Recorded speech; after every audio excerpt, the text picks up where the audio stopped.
¿Qué tal, chicos? En el video de hoy vamos a hablar el tema correspondiente a hueso coxal. Bien, el hueso coxal va a ser un hueso que se va a localizar en la extremidad inferior. Va a formar parte de la pelvis ósea, va a ser par, va a ser plano y va a tener una forma cuadrilátera helicoidal. Y entonces a partir de aquí lo podemos dividir en caras y en bordes. Bien, este hueso va a estar compuesto por 3 piezas embrionarias, una superior y 2 inferiores. Superiormente tenemos lo que es el ilion, que va a representar la mayor parte. Del lado anterior inferior tenemos el pubis y posterior inferior tenemos el isquion. Entonces ahí tenemos nuestras tres piezas embrionarias. Va a estar dividido en 2 caras, una cara lateral y una cara medial o cara interna. Vamos a tener 4 bordes. Vamos a tener 4 bordes. Borde superior, borde anterior, borde posterior y borde inferior. Y si hay 4 bordes, vamos a tener también 4 ángulos. Entonces primero vamos a describir lo que es la cara lateral. En la cara lateral, en la parte más superior, vamos a tener una excavación poco profunda que la vamos a conocer como fosa ilíaca externa. Esta fosa ilíaca externa va a ser importante porque va a presentar 3 líneas. ¿Okay? 3 líneas que las vamos a conocer como líneas glúteas o líneas semicirculares por el aspecto y la dirección que tienen. Bien, ¿cuáles van a ser estas 3 líneas que tenemos? Primero vamos a tener una línea posterior. Esta línea semicircular o línea glútea posterior va a ser esta de acá, que se va a dirigir de la parte del borde superior, bueno, en el tercio posterior del borde superior, se dirige verticalmente hacia abajo y termina más o menos a nivel de esta eminencia, que va a ser la espina ilíaca postero inferior. Entonces tenemos nuestra primera línea posterior. La línea anterior, que va a ser esta de acá, va a tener una mayor longitud y se va a dirigir del tercio anterior de la cresta ilíaca, o sea, igual de la cresta ilíaca, pero va a ser anteriormente. Se dirige hacia atrás y hacia abajo para terminar a nivel de lo que es esta escotadura, que es la escotadura asiática o isquiática mayor. Ya tenemos nuestra segunda línea. Posteriormente tenemos esta tercera línea, que es la línea glútea inferior. Esta va a ir de una escotadura a otra escotadura. Esta escotadura se encuentra entre estas 2 espinas. También se le conoce como escotadura innominada y se dirige hacia atrás y termina al igual que el anterior a nivel de la escotadura asiática mayor. Entonces, si se dan cuenta, tenemos 3 espacios que se formaron, una acá, otras 3 pequeñas fosas, otra media y otra fosa posterior. ¿Para qué nos va a servir? Para inserción de los glúteos. El glúteo mayor se inserta acá, el glúteo medio entre estas 2 líneas, entre la línea anterior y la línea posterior, y el glúteo menor en lo que es la línea semicircular inferior y la línea anterior. Entonces ahí tenemos nuestras 3 primeras inserciones. De ahí que otras características tenemos de la cara lateral. Bien, vamos a tener esta superficie que la vamos a conocer, o esta cavidad que se le conoce como acetábulo o cavidad cotiloidea. Esta cavidad cotiloidea va a servir para articularse con el fémur. Va a recibir lo que es la cabeza del fémur. Esta va a tener 2 diferentes tipos de superficies. Si se dan cuenta, acá hay una y aquí hay otra. ¿Okay? ¿Para qué van a servir? Una superficie va a ser la superficie no articular, que va a ser esta de acá, que tiene forma más o menos cuadrilátera y se le va a conocer como trasfondo de la cavidad o superficie no articular. Y la que está por encima se le va a conocer como superficie articular, o también se le puede conocer como fosa semilunar, porque tiene un aspecto de semiluna, con su concavidad dirigida hacia abajo, y esta va a ser la superficie articular. Bien, a nivel de lo que es el acetábulo se van a presentar 3 escotaduras, que es donde se unen las 3 piezas embrionarias. Que aquí hay una escotadura, aquí hay otra escotadura, y aquí tenemos la tercera escotadura, que va a ser la más marcada.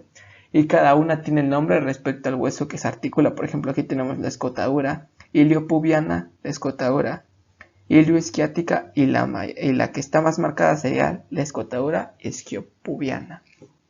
También va a presentar esta especie de reborde que lo vamos a conocer como ceja cotiloidea o limbo. Y en su parte superior va a presentar inserción para el músculo recto anterior, para uno de los dos tendones del recto anterior. Bien, ¿qué otra estructura tenemos? Tenemos este agujero de acá, que puede tener forma circular o forma triangular, que está formada por dos semicircunferencias, una que es la articulación, que forman las ramas del isquio y del pubis inferiormente, y otra por la escotadura isquiopubiana. Este agujero lo vamos a conocer como agujero obturado, ¿ok? Y en estado fresco va a presentar inserción para la membrana obturatriz. Sin embargo, va a dejar un pequeño canal aquí en la parte. En esta parte va a dejar un pequeño canal que lo vamos a conocer como canal subpúbico o subpubiano, como está debajo del pubis. Y este canal subpubiano va a servir para el paso de tanto venas, arterias y nervios obturadores. Entonces para eso sirve el canal subpubiano. Y también en los rebordes del agujero obturado vamos a tener inserciones para el músculo obturador, del lado externo obturador externo y del lado interno obturador interno. Bien, ahora vamos a pasar a describir lo que es la cara medial. La cara medial va a presentar casi las mismas características. Lo más importante es que igual va a tener una depresión, pero ya van a tener formas, ya no va a tener líneas semicirculares como la anterior, sino va a presentar esta línea de acá, que la vamos a conocer como línea arqueada o línea innominada. Esta línea va a dividir en dos partes a la cara medial, una superior y una inferior. Entonces por arriba vamos a tener esta fosa también, pero ya no va a estar del lado externo, sino del interno. Se le va a conocer como fosa ilíaca interna. Y nada más se va a insertar un músculo. El músculo va a ser el músculo ilíaco. Bien, si pasamos a la parte posterior, vamos a tener esta tuberosidad, va a ser como tuberosidad ilíaca. Y por abajo tenemos esta superficie articular que tiene forma de oreja. Y la vamos a conocer como carilla auricular. Se va a articular con lo que es el sacro, la cara lateral del sacro, y formar parte de la pelvis. ¿Okay? De ahí en la parte inferior vamos a tener esta superficie cuadrilátera, que va a ser lo correspondiente a lo que es el acetábulo y va a formar parte del estrecho medio de la pelvis. Ahí tenemos nuestra tuberosidad ilíaca para inserción de ligamentos para articularse con el sacro. Ahora vamos a pasar a hablar sobre los bordes. Primero vamos a empezar con lo que es el borde anterior. Esto es una cara externa y una cara interna. El borde anterior viene siendo este y este. El borde anterior va a empezar de esta estructura que va a ser una especie de espina, que la vamos a conocer como espina ilíaca anterosuperior. Que esa espina ilíaca anterosuperior va a tener inserciones para dos músculos. Va a ser para el sartorio y para el tensor de la fascia lata. De ahí tenemos una espina por abajo que va a ser la espina ilíaca anteroinferior, que es esta de acá, o esta señalada. Y esta también va a tener una inserción, pero va a ser inserción para el recto anterior. Recordemos que el recto anterior tiene dos tendones, uno en esta parte superior de la ceja y uno acá en la espina. Y entre este espacio hay una escotadura que la vamos a conocer como escotadura innominada. Y va a dar paso a un nervio, va a ser el nervio femoral, femorocutáneo o cutáneo femoral lateral en la nomenclatura actual. De ahí vamos a tener otra escotadura por abajo y se va a formar esta pequeña eminencia al articularse lo que es el pubis con el ilion, y se le va a conocer como eminencia iliopúbica para inserción de la cintilla iliopubiana. Y aquí hay una escotadura también, una escotadura inferior, y sirve para el paso del músculo psoas ilíaco. De ahí tenemos esta cresta marcada que la vamos a conocer como cresta pectínea para inserción del dicho músculo, del músculo pectíneo. Y de ahí vamos a tener un tubérculo en la parte más prominente del pubis, que es donde termina el borde anterior, que se va a llamar, al articularse, espina del pubis. ¿Okay? La espina del pubis sirve de inserción para músculos de la pared abdominal, para el recto anterior y para el piramidal. Si pasamos a hablar del borde posterior, que es todo esto de acá, también vamos a tener espinas. ¿Okay? Tenemos lo que es la espina ilíaca postero superior y la espina ilíaca postero inferior. Igual se forman escotaduras, pero estas espinas nada más nos van a servir para inserciones de ligamentos. Por abajo de la espina, de lo que es la espina inferior, posterior inferior, vamos a tener otra espina que va a ser la espina ciática. Y esta espina ciática va a servir para inserción del ligamento sacroespinoso y para los músculos gemelo superior y elevador del ano. Y aquí se forma una escotadura. Esta escotadura es muy importante y la vamos a conocer como escotadura isquiática o escotadura ciática mayor, y va a permitir el paso de muchas estructuras, tanto musculares como vasculares y nerviosas. El músculo que va a pasar por la escotadura ciática mayor va a ser el músculo piramidal.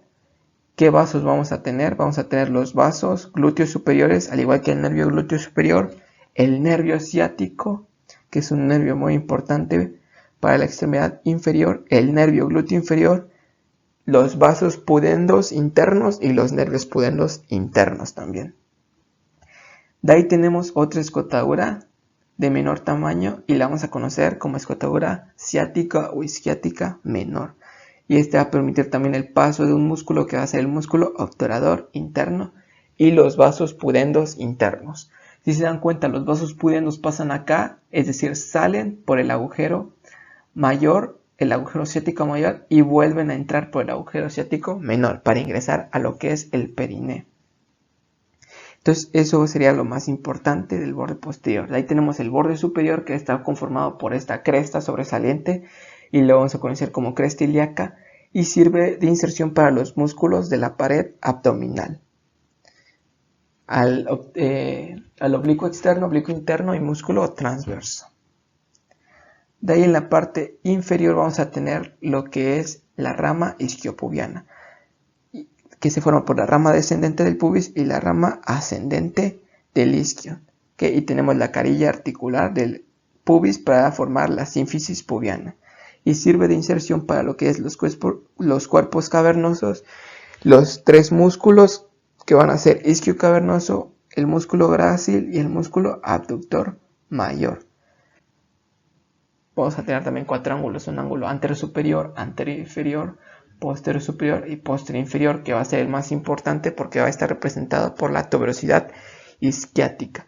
Y en la tuberosidad isquiática vamos a tener inserciones. Vamos a tener primero un tabique que divide en una parte medial y una parte lateral. En la parte medial se va a insertar lo que es el transverso del perine, y en la parte lateral vamos a tener inserciones para el aductor mayor, el gemelo inferior, el cuadrado crural, el semitendinoso junto con el bíceps y el semimembranoso. Entonces vamos a tener diferentes músculos, que ahorita vamos a repasar las inserciones. Bien, ahora las inserciones musculares que vamos a tener tanto en la cara medial como en la cara lateral van a ser bastantes. Es por ello que les puse esta representación para que traten de acordarse lo más posible en dónde se inserta cada uno. Entonces vamos a empezar con lo que es la cara lateral. Bueno, aquí está la cara medial, empezamos con la cara lateral. En la parte baja superior tenemos estas tres inserciones que ya habíamos comentado que era para los glúteos. Entonces tenemos glúteo mayor, posteriormente glúteo medio en la parte media y glúteo menor en la parte anterior. En la espina ilíaca anterosuperior tenemos dos inserciones para el sartorio y el tensor de la fascia lacta. En la espina antero-inferior tenemos la inserción para el músculo recto anterior, pero el recto anterior tenía doble inserción. Una va a ser por arriba de la ceja o del reborde cotiloideo. Entonces hay un tendón directo, que es este, y un tendón reflejo. De ahí en lo que es la espina ciática y en la parte inferior de esta vamos a tener a los gemelos, gemelo superior y gemelo inferior. ¿Qué otro músculo vamos a tener? El cuadrado crural o el cuadrado femoral a nivel de la tuberosidad isquiática, que ya hemos comentado. En la tuberosidad isquiática vamos a tener muchas inserciones. De ahí tenemos al semimembranoso, que igual está en la parte lateral, y en la parte interna tenemos un tendón común. Un tendón común que sirve para los músculos semitendinosos y el bíceps femoral, la porción larga. Como es bíceps, tiene dos cabezas, una larga y una corta. Entonces la porción larga comparte un tendón con el semitendinoso. Y por abajo de este tenemos el músculo abductor. De ahí si nos pasamos a la parte interna, vamos a tener primero que en la fosa ilíaca interna tenemos la inserción con el músculo ilíaco. Y aquí es donde se junta con el psoas para formar el psoas ilíaco. ¿Qué otro músculo vamos a tener? Tenemos en la cresta pectínea al músculo pectíneo. Y a este nivel de la rama isquiopubiana vamos a tener a los 3 aductores. Primero, en la parte superior, el aductor largo, en la parte media, el aductor corto, y en la parte más inferior y más larga va a ser el aductor mayor. ¿Okay? También tenemos inserción en lo que es el agujero obturador, tanto en su parte interna como en su externa, como en su parte interna, para los músculos obturador externo y para el músculo obturador interno. Y la última inserción, que va a estar por debajo de los aductores en la rama del pubis, en la rama descendente del pubis, corresponde al músculo recto interno o al músculo grácil, que es lo mismo. Y bien, eso sería todo respecto al hueso coxal.